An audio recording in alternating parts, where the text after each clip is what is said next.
your access point to Washington, I'm Ayesha Tanzeem.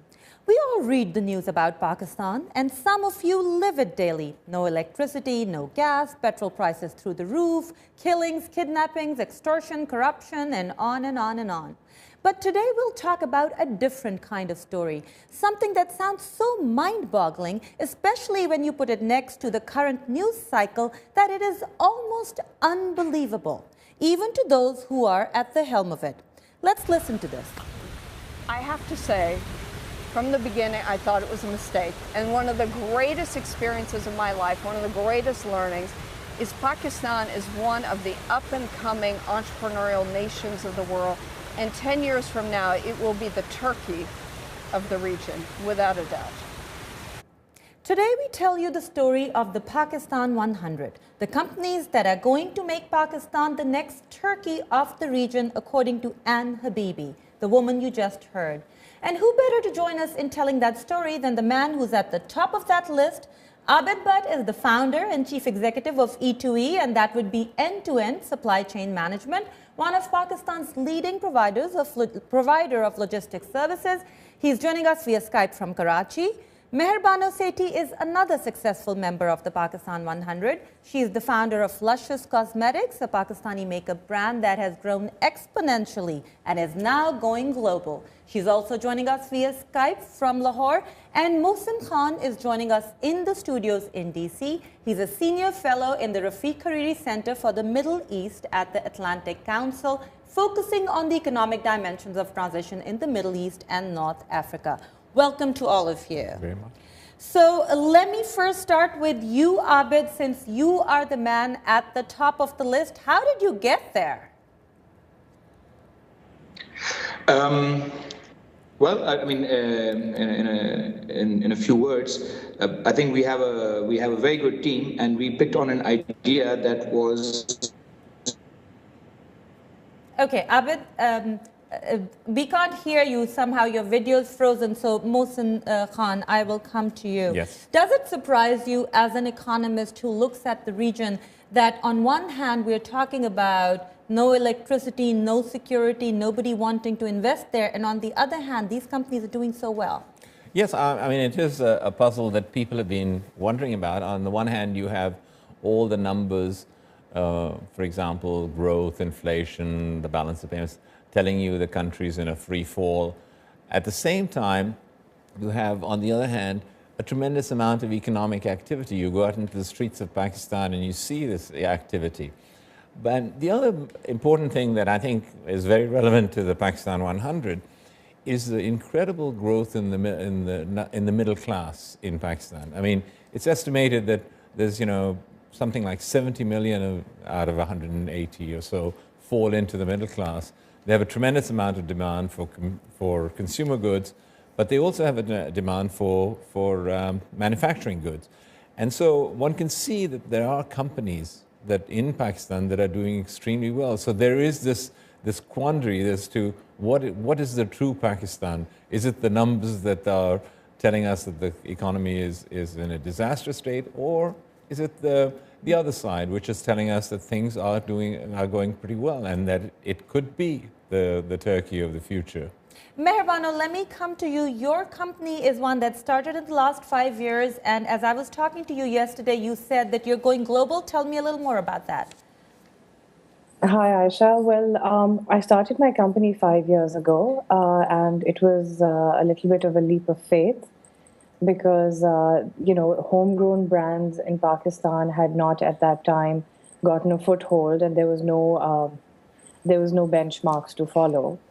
5 years later, we find ourselves not only one of the largest cosmetic brands in Pakistan, but the South Asian women around the world are attracted to the brand, and we are currently supplying to 13 new countries from Pakistan.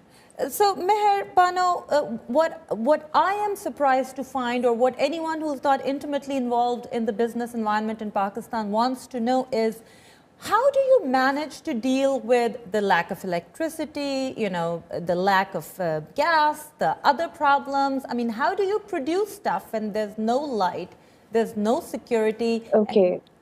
Go ahead. So, Aisha, in my opinion, whenever there's challenges, there is innovative thinking. You have to tailor your business plan to the ground realities. So, we do not manufacture our products in Pakistan. When I started my company, basically one could see the energy crisis looming. So we decided to manufacture abroad with some of the best cosmetic manufacturers. And also, however, there is a downside. I mean, I'm having a lot of trouble as we're growing so fast, hiring talent, getting good people, because there's been a massive brain drain due to the quality of life declining in Pakistan with no gas and with no electricity for the common man as well as for industries. So, Mehrbano, you've raised a very important point that I want to come back to later. But before we go there, we also asked Ann Habibi, and let me introduce her at this point. She is the co-founder and now co-CEO of All World Network. That is the group that Pakistan 100 falls under. We'll talk more about that, but let's listen to what Ann had to say on how the Pakistani companies are succeeding in this environment. But Pakistan actually resembles much more a real-world economy. It's challenging. Every day you have to be creative. And I think that's what the Pakistani entrepreneurs really show. They are resilient. They're in it for the long term. They're not worried about a short-term gain. In the United States and Europe, you hope to make a one-year investment and poof, they're in it and they know it's going to be hard. They know the energy is going to go off. They're making a long-term investment in one of the biggest markets of the world that is so underserved in so many areas. They think, how could they not be successful? So, Mr. Khan, do you agree with what Ann Habibi just said? I think that is true, that it does breed innovation, and I think they are in it for the long haul. I think the one problem that Mehrbano also raised, which is with regard to energy. I mean, we all know the problem of energy. And typically when we talk about energy, we talk about, the average person losing electricity for 12 hours a day and, the discomfort, etc. it creates. But there is a situation regarding industry. Currently, in Pakistan, manufacturing industry is operating at something like 50–60% capacity. And the reason for that is simply a lack of energy. So if you're growing at 3%, right now, because of a lack of energy, a few years ago you were growing at 7% because of capacity utilization. So I think if you like, security, politics, and energy are the major constraints that Pakistani entrepreneurs face right now. So Mehrbano, do you think that if you didn't have the energy problems in Pakistan, if you could manufacture in Pakistan, that you would grow faster, or it would be easier to do business for you? Well, one of the problems that I face on a daily or monthly basis is the devaluation of the rupee in terms of an import business. That is quite a challenge, trying to keep your pricing stable. And I wouldn't say that I would shift all of my production to Pakistan, but if I could have a 40–60 or a 50–50 production here and abroad, my bottom line would definitely benefit from it. Okay, Abid, we have you back on the phone. Unfortunately, not on Skype. We lost your Skype. We'll try that again. But before we even go on, tell us a little bit about your company, what you do. We talked about the energy and security problems in Pakistan. How much of that is a big problem for your company? Well, look, I mean, at the end of the day, energy is one of the, and security these are two things that will have effect on businesses in general and business confidence, in general. But there's so many opportunities in Pakistan of things that aren't happening here, that are available, products, services that are available in the Western world, in the Far East, that aren't available in Pakistan, and so you can, if you're entrepreneurial, you're like a kid in a candy store if you're in Pakistan, because there's so much you can do.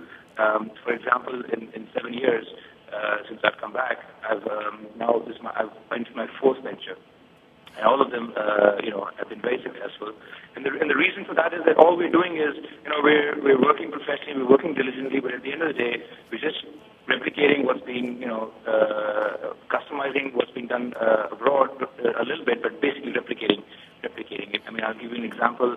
Our primary company is a logistics company, and there are about 15,000 logistics companies in Pakistan, but none of them provide a one-stop shop solution, and this is very common abroad. And 7 years later, we're now in the top. One of the top 3 or top 4 logistics companies in Pakistan, and we're still the only one that provides this. You're the only one that provides the one-stop shop. Now, Abid, before we even move forward, since we haven't done so, I want to talk a little bit about what Pakistan 100 really is. And because the first time I heard the story, I was baffled, honestly, because, I cover business news, but not to the extent. The Pakistan 100, tell me how you heard about it, and what is it? I mean, I didn't really hear the question properly, but I'll try to answer it. Pakistan 100, for me, it's all about visibility economics, which basically means that through organizations like All 100, companies that are participating in this sort of network have access to companies abroad, more capital, better people, and a larger base of customers. So this this is exactly what's happened to us with this. When we joined All World, I'm not saying it's all because of All World, but we're one of the All World babies. We were only doing something like $4 or $5 million when we first entered All World. Now last year we did 75.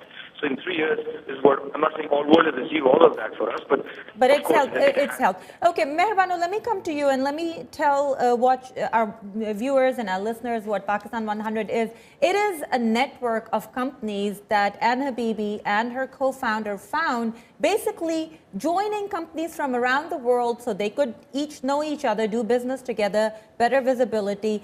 Mehrbano, have you had any success with joining? What led you to apply for it, and have you seen any benefits?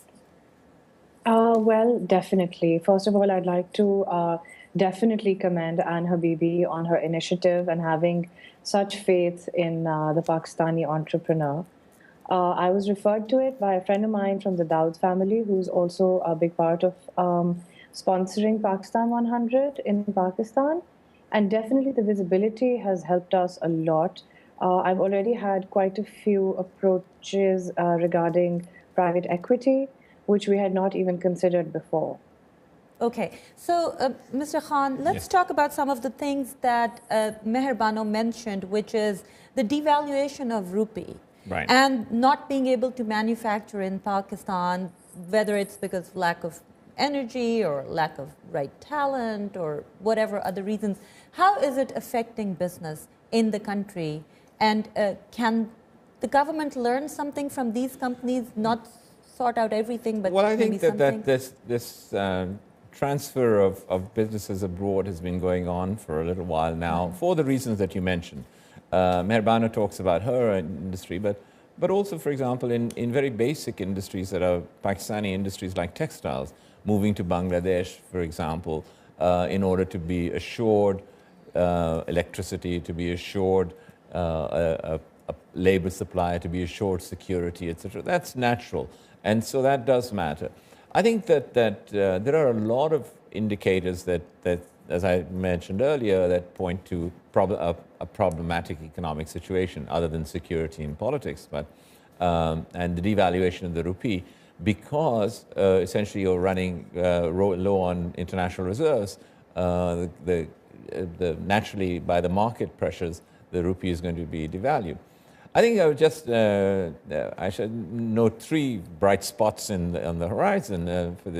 One is that I mentioned earlier, the growth of the middle class, which is a tremendous market in the country.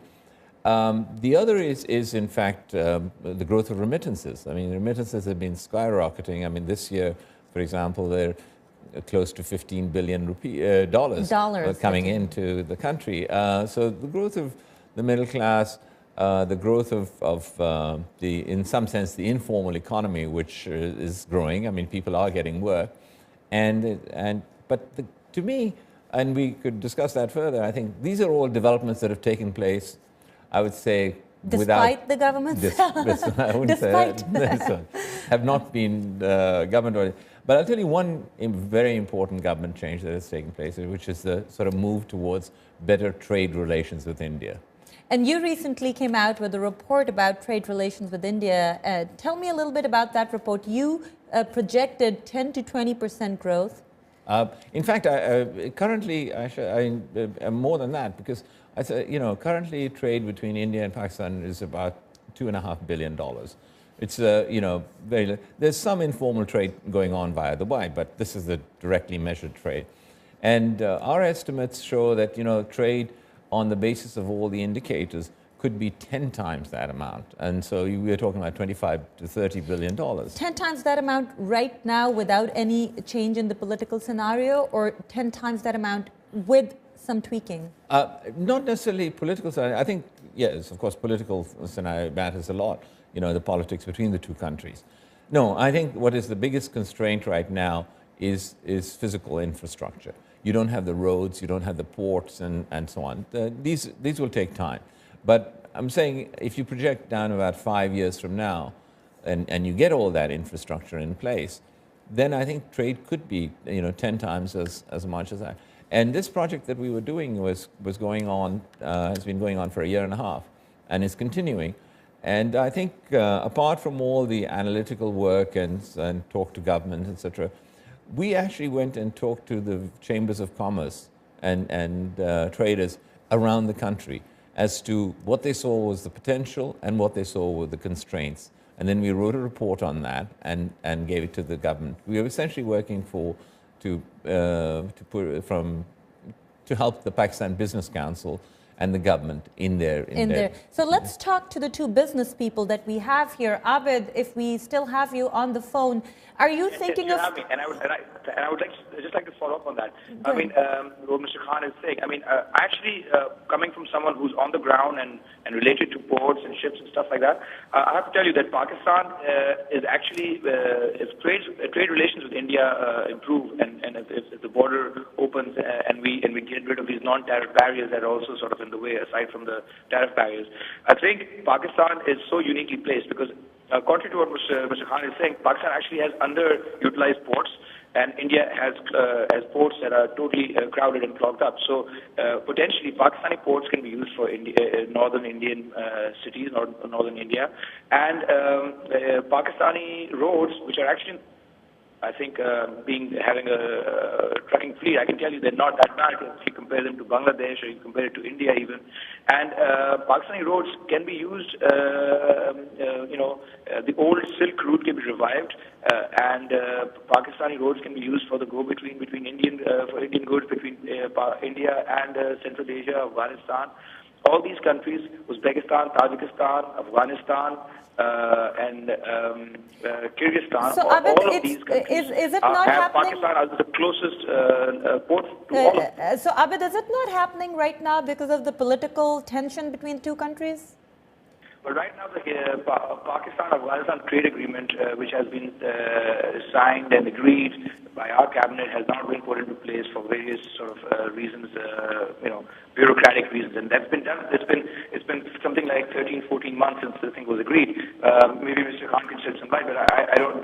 For some political reasons, for some bureaucratic reasons, it's not been put in place on the western side. On the eastern side, it's very cumbersome. Right now, the way the rules work, that Pakistani trucks have to unload their cargo once they cross Wagah on the Atari side, and an Indian truck will take that cargo in. So that's very cumbersome, and it's not very it's not very practical. It's still happening, but you can't go mad on that. I mean, there's only so much you can do. So of course, with trust and with more secure ways. And what you describe right now with the trucks unloading and loading with an Indian truck, that obviously has to do with politics, because there seems to be no other reason for that. So let me go to Mehrbano. Mehrbano, are you thinking of, is India one of the countries that you are either already selling or thinking of expanding into?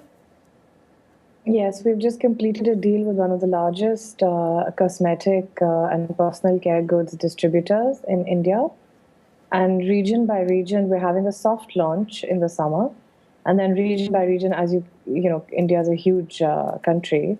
So we're going to be slowly penetrating the market over the course of the year. So these problems that Abid Butt is describing, or what Mr. Mohsin Khan have described, do they apply to you since you manufacture out of Pakistan? Can you just send directly to India? No, I can't. I have to do it through Dubai, as Mr. Khan mentioned. It's the most, it's kind of like the undocumented trade between Pakistan and India that he mentioned. However, I do think that we do have better infrastructure, as Abid said, than Bangladesh, and in some cases even better than India. I just feel that if we can get some favorable government policies for Pakistani entrepreneurs, it'll actually prepare us for any agreement with India, because I have my reservations with the upcoming trade agreements. What would be a favorable policy for you as a Pakistani entrepreneur? One of them would be that some kind of regulation on imports. It's as Abid will attest, it's a very haphazard process. The duty schedule that was made for, okay, I can talk about my industry, but the duty schedule was last revised in 1973. Okay. There's been no revision on tariffs. And we'll come back to some of your reservations about the upcoming trade agreement. But Mr. Khan, I want to ask you, these things that these entrepreneurs have described, obviously you have mentioned some of this in your report. You've talked to the Pakistani Chambers of Commerce. How receptive is the government, and how much of a political will is there to sort out these issues? Well, I think that the Pakistani business community, by and large, although they have some reservations, as your guests, the other guests are mentioning, have been the ones that have been pushing this. I mean, they are essentially the ones. Then came the political parties and the government. And the government, in fact, realized that, essentially it had to, in fact, to develop, for long-term development, had to have access to this large and growing market. India, on the other hand, saw this early, not only as Pakistan a good market, but as they are looking at transit routes through Pakistan to the Central Asian countries, China, Afghanistan, and so on. So there's a win-win situation for that. But I will say quite openly that for a long period of time, no discussion was taking place, and that was primarily because it was thought that the military in Pakistan opposed the idea of opening up trade. Indeed, perhaps they did, but in our discussions with them, with the military people, they realized as well that economic trade with India was essential for the development of Pakistan. And so right now, virtually everyone is on board. All the political parties are on board. Businesses, except for we shouldn't mention them, some businesses will be hurt and therefore are not. But by and large, businesses are. Agriculture, to some extent, says that we have barriers because the Indians subsidize agriculture a lot, and so we're at a disadvantage. But this is a process that I don't think, let me put it this way, Ayesha. 3 years ago, or 2 years ago, nobody would have thought that this would happen in 2013. Now, in 2013, we're getting very impatient. Well, why isn't it happening faster? I mean, so this is a question that, but it will happen. And I think that no one, as far as I know, other than perhaps some ultra-nationalists in the country, have opposed this idea. And actually, some experts that we've talked to have said that better trade relations will automatically lead to better political relations, because once you're involved in each other's economies, it's kind of like America and China. They're not going to go to war because they depend on each other. Yeah. But Abid, I want to come back to the success of companies like yours and like Mehrbano's, and I am sure you'll attest to it that there are more than 100 companies in Pakistan that are doing well. I read on the All World website that they're thinking of doing the Pakistan 250. But before I go on to talk about that, you guys initially were placed within the All World Network in the Arabia 500, and here is why. Let's listen to what Habeeb had to say about that. We made a bold decision, which was to put the Pakistan 100 in what we call the Arabia 500. This is the Middle East, North Africa, and Turkey, and we put Pakistan in there. Why? because the rest of the region needs to get to know the new Pakistan, and the new Pakistan needs to be integrated into the rest of the region. So there's also a much bigger regional play. Also, Pakistan will now anchor what we call the South Asia 250. So Pakistan will be a very unusual country. It will go towards the west as part of the Middle East and North Africa, and then towards South Asia. We believe Pakistan is one of the greatest growth and investment opportunities for the next 10 years. So we want to be part of the South Asia program and the Arabia program, and maybe its own 500. So Abid, in the South Asia 250, do you hope to be at the top of the list again? I mean, no doubt. Pakistan, in terms of nominal growth, I mean, if you talk about nominal growth, yeah, I think we will surpass our counterparts to the east. But I mean, I do believe that there's a lot that, in addition to just physical trade, there's a lot we can learn once from the Indian companies once they do join up the Pakistan 100 with the with the Indian companies. And there's a lot to be gained. I just have one more point on this front. I just think that trade can improve and business interaction will improve the political situation as well. But for businesses, what we don't want is we go down a path and then because of one incident or one event we have to reverse. We have to go in reverse gear. That's something that I'm wary of, and I'm sure my counterparts on the other side are also very. And I'm sure you're mentioning to the event that happened in Mumbai, the Mumbai attacks, that the whole political relationship between the two countries crumpled. But Abid, what I want to ask you is, since you've been so successful against all odds, has anyone from the government approached you and said, hey, what are you doing? Can you teach us? Can you help us teach other companies? Have you been involved in something like that, either on a government level or on a private level? Absolutely. On the private level, I mean, there's an institute today. In fact, today I was at IBA. They have an entrepreneurship program that Aman Foundation has set up for them, and I was there, mentoring some entrepreneurs. I'm part of some similar things with the Akram Fund in Pakistan. They have a global leader program, and where they're making social projects, entrepreneurial as feasible, financially feasible as possible. So there's a lot to do, and I'm actually investing in sometimes in some of these projects also because actually they do make business sense. So as I was telling you earlier, being in Pakistan for me is like being a kid in a candy store. There's so much to do. You just don't know, and that's not how it's perceived around the world. But you're trying to change that perception. Mehrbano, I want to come to you. There are a lot of people in Pakistan who write to us on Facebook, on social media, who say there are no jobs. What do we do? Is there something that you want to tell them? Well, what I'd really like to tell them. Okay, so your Skype is frozen, so we'll come. I am actually on it. Okay, Mehrbano, we'll come right back to you. Abid, same question to you. Could you repeat the question again? Yes, I was saying there are a lot of young people who write to us who are concerned that after their education they won't find jobs, they don't know what to do. Is there something you want to tell them? I mean, I want to tell them that do your own thing.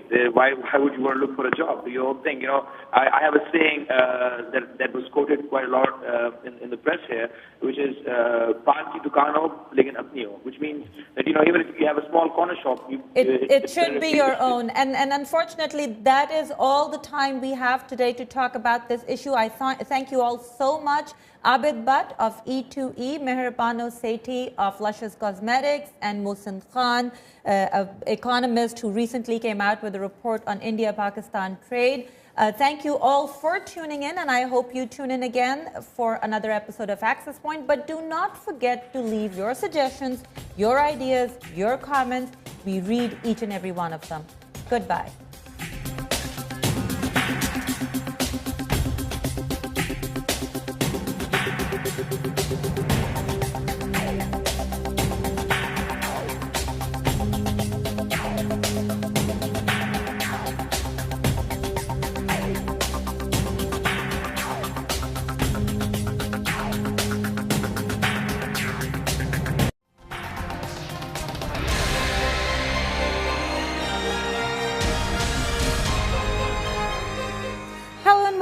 your access point to Washington, I'm Ayesha Tanzeem. We all read the news about Pakistan, and some of you live it daily. No electricity, no gas, petrol prices through the roof, killings, kidnappings, extortion, corruption, and on and on and on. But today we'll talk about a different kind of story, something that sounds so mind-boggling, especially when you put it next to the current news cycle, that it is almost unbelievable, even to those who are at the helm of it. Let's listen to this. I have to say, from the beginning, the balance of payments, telling you the country's in a free fall. At the same time, you have, on the other hand, a tremendous amount of economic activity. You go out into the streets of Pakistan and you see this activity. But the other important thing that I think is very relevant to the Pakistan 100 is the incredible growth in the middle class in Pakistan. I mean, it's estimated that there's, something like 70 million out of 180 or so fall into the middle class. They have a tremendous amount of demand for consumer goods, but they also have a demand for manufacturing goods. And so one can see that there are companies that in Pakistan that says he's joining us via Skype from Karachi. Mehrbano Sethi is another successful member of the Pakistan 100. She is the founder of Luscious Cosmetics, a Pakistani makeup brand that has grown exponentially and is now going global. She's also joining us via Skype from Lahore. And Mohsin Khan is joining us in the studios in DC. He's a senior fellow in the Rafiq Hariri Center for the Middle East at the Atlantic Council, focusing on the economic dimensions of transition in the Middle East and North Africa. Welcome to all of you. very much. So let me first start with you, Abid, since you are the man at the top of the list. How did you get there? I thought it was a mistake. And one of the greatest experiences of my life, one of the greatest learnings, is Pakistan is one of the up-and-coming entrepreneurial nations of the world. And 10 years from now, it will be the Turkey of the region, without a doubt. Today we tell you the story of the Pakistan 100, the companies that are going to make Pakistan the next Turkey of the region, according to Habeeb, the woman you just heard. And who better to join us in telling that story than the man who's at the top of that list? Abid Butt is the founder and chief executive of E2E, and that would be end-to-end supply chain management, one of Pakistan's leading provider of logistics service. Well, I mean, in a few words, I think we have a very good team, and we picked on an idea that was. Okay, Abid, we can't hear you. Somehow your video's frozen. So Mohsin Khan, I will come to you. Yes. Does it surprise you as an economist who looks at the region that on one hand we're talking about no electricity, no security, nobody wanting to invest there, and on the other hand, these companies are doing so well? Yes, I mean, it is a puzzle that people have been wondering about. On the one hand, you have all the numbers, for example, growth, inflation.